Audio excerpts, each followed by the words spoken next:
Tisnula, Ukwat Tin Syiyaya, Quaimanchin Squish, Allah Chat Later, Allah Tonaish, Allah Kalpelin, E Missokti Alap to Quile to Ukmasiaya.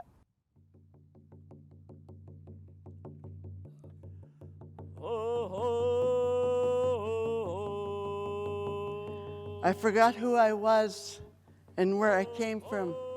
I forgot my ancestors. As I was grieving for myself, I didn't realize that I was passing on my pain to my children and my grandchildren. The waters up the river had been poisoned, and we were drinking from it and letting our descendants drink from this water. Every survivor has a wounded spirit yet, so how do we help them heal it? Does everybody have it within their heart that we can all say that to keep moving forward, we can make a difference? That's all you have to acknowledge, we can make a difference. How do we help people open their ears, open their hearts, and open their minds? The idea of reconciliation is, so important on an individual level, but also within the community of the Shishak, within the Sunshine Coast, and throughout Canada. It's about bringing awareness to the greater community, creating friendships, creating partnerships, and allowing everybody to get involved. And my whole goal for reconciliation is how do we keep moving this forward and making sure that none of this ever happens to our children again. And how do we grow together as one community? We put this committee together to come out and bring awareness and let people know the hidden history in Canada. It has to be told so that the saddest chapter in the history of the First Nations communities have to come to an end. And we can do it with one heart at a time. Whatever goes into this project is going to come out of love and compassion. And I raise my hands to you, well, one hand anyway. I can't lift my other one yet. Even though I have an illness, my illness is small compared to what our people had to go through. That's why I won't give up the fight until our people seek that justice, until we all stand as one again. 2 years ago, a small group of us met at Gary and Pauline's home to talk about the Truth and Reconciliation Commission that went across Canada to look at what had happened during the dark history of Canada around residential school. How could we engage our community in responding to the Truth and Reconciliation Committee's 94 calls to action? And one of those calls to action was education. And that was the one that we decided that we would like to start with. That is our goal, is to educate our community about what went on here in the residential school in Syiyaya and how we can move forward together in a positive way. Hearing all the stories that came from all of the survivors right across Canada, a lot of them aren't any different from our survivors here in Syiyaya. All of these cycles of abuse that happened, the loss of our language, the loss of our culture, the physical abuse, the mental abuse, the sexual abuse. The Truth and Reconciliation was for our people to come out and tell the truth.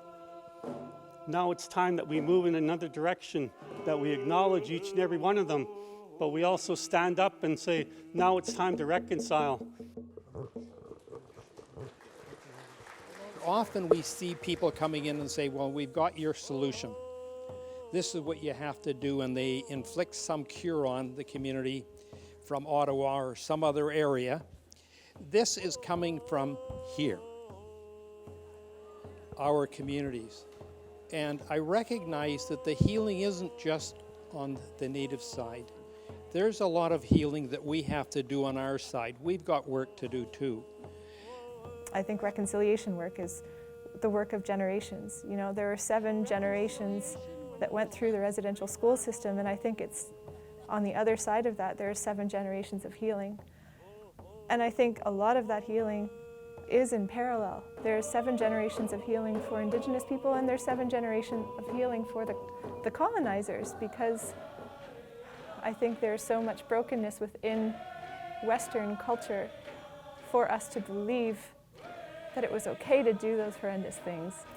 And it breaks my heart that we're continuing in so many colonial patterns.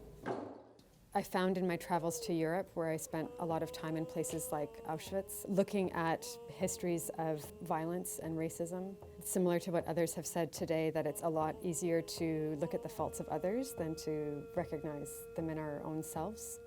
What can I do here in my own home, and how can I make sure that I'm not repeating mistakes of the past? When I hear people, they gotta get over it. They gotta get over it. No, you can't just get over it. I don't speak my language. That was a right stolen from myself. And I don't feel complete because I don't know my language. I do not have an ancestral name, so I feel robbed. I still feel robbed from that. We cannot change a person. It takes a person to change themselves. And when people understand, it helps everybody. We are here to look at, to learn, to listen, to come to an understanding of what's the truth of our history, and realizing that we were very carefully taught another story. But we want the truth. And I won't be reconciled till I know that my mayor and council that I vote for, or my MP or MLA, lives out the United Nations Declaration on the Rights of Indigenous People in all their practices and policies and behaviors. It's not often we get to fill the house as well as this house has been filled today. And I really do appreciate everybody coming to celebrate Indigenous Day with us. And I'm really thankful that everybody came here with an open heart, with an open mind to share. Every Salish person, they would have what you would call the circle and the triangles, or the trigons. That's the eye of the Creator. So you always knew your family and your friend, which means the same thing in our culture. Family is friend. It's never to be separated. Syiyaya, family. We're asking everyone to come in and be in this project as a family. Within our Shisha culture, that's our strength. You can see the support here. The circle is getting bigger. I just want to thank you tonight, and this feast is for you, to thank you for your support and standing with us, because our work has just begun. We have a lot of ideas that we want to bring forward, and the first two ideas are coming to fruition, which was the blankets and the totem pole. Gary suggested that we do a blanket for reconciliation. When we first started, we came up with 3 different goals. The first goal was to celebrate the Sisal culture of the tradition of weaving. The second goal was to invite all community members to come and weave with us. And the third goal was to create an opportunity to dialogue with one another about reconciliation and why we need that in our community. This is a chance for us to reach out and get to know each other, get to understand our history, our culture, because really it's outstanding that when you grow up living in this community, you don't realize that people have no idea of what we've gone through for hundreds of years. It's a movement in our community that we want to get to understand one another and work together and overcome the past. And now you weave back to here. Oh, yeah. Okay. The design of this blanket is called Paddling Together. And the paddles represent the past, which isn't to be repeated, and the top paddle represents where we are now. And for us to work together, we got to paddle together. So there's a paddle for the future. And then there's a canoe under the sun, and it's be woven out of red cedar. And that's for us to go anywhere. If we're all in one canoe, we all must work together. I hope this movement just explodes and that everybody takes part, enjoys it, and understands why it's important. So when we had to do our design and what reconciliation meant to us, I wanted to weave the Cherokee pattern into it. And this is the Cherokee pattern. It's called Unbroken Friendship. And this is where I see reconciliation happening eventually with the unbroken friendship between all of us, so that we are not two divided communities, that we are one. And then in the middle, before we get to the unbroken friendship, I put, this is our time in the darkness. We're surrounded by darkness. I always get emotional. And then I put these buttons on just to show the little bit of hope that we still had, the little bit inside of us that still sparkled. And we didn't forget. It was just sleeping. So here we are in the residential school. The red represents healing. Healing and medicine of the Syiyaya people. So I dedicate this to all our ancestors that have passed on, remembering all our survivors that are not here today.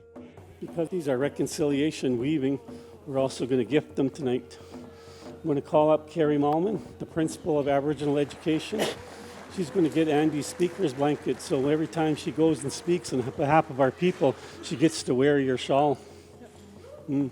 Education largely got us into this mess, and it will be education that helps to get us out. So the second piece that Andy has done, I'm going to ask Rita to come down. Rita's our language teacher. There's a reason why we're giving it to Rita for her school, because Andy said it's honoring the ancestors and the pain that they went through. So every time you teach our children, you tell her the truth that what happened to our people and how we're going to overcome. The name of my weaving is called House to Scale, House to Scale, which means a new day.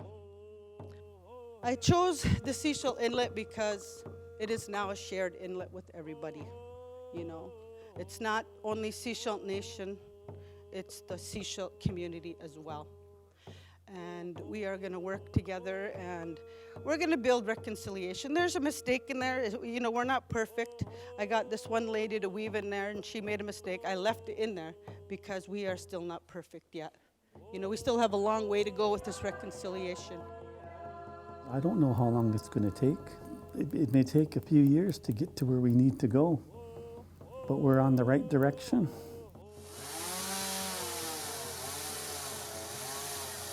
My ancestral name is Antoine. My English name is Tony Paul. I'm the master carver of the Syiyaya Nation.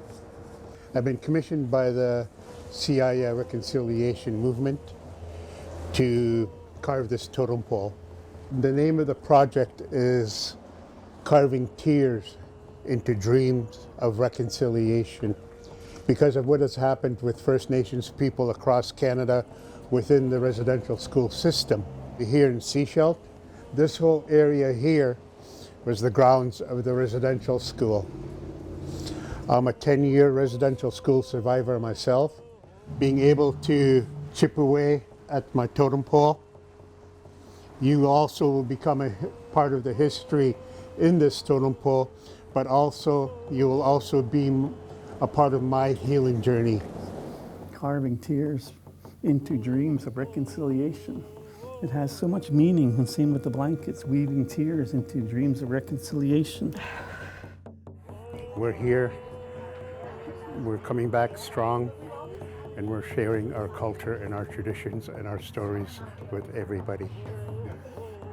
These are two children here, male and a female, kneeling, praying, and they both have tears coming down.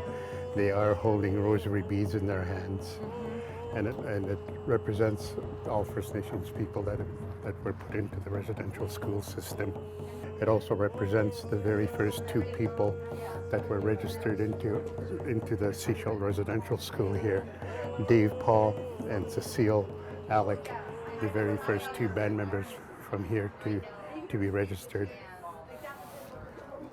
Behind them is a male and female figure that represents our ancestors saying we're coming back, We're going to help you heal and give you strength. It's a healing process for me. Yeah, and anybody and everybody that comes here. It's something of a change coming now, because the totem pole is going to be here, and it's going to make a stance for all the residential school students who were on these grounds that suffered so much in their lifetime. I was a residential school student, and it was on these very grounds that I came to school.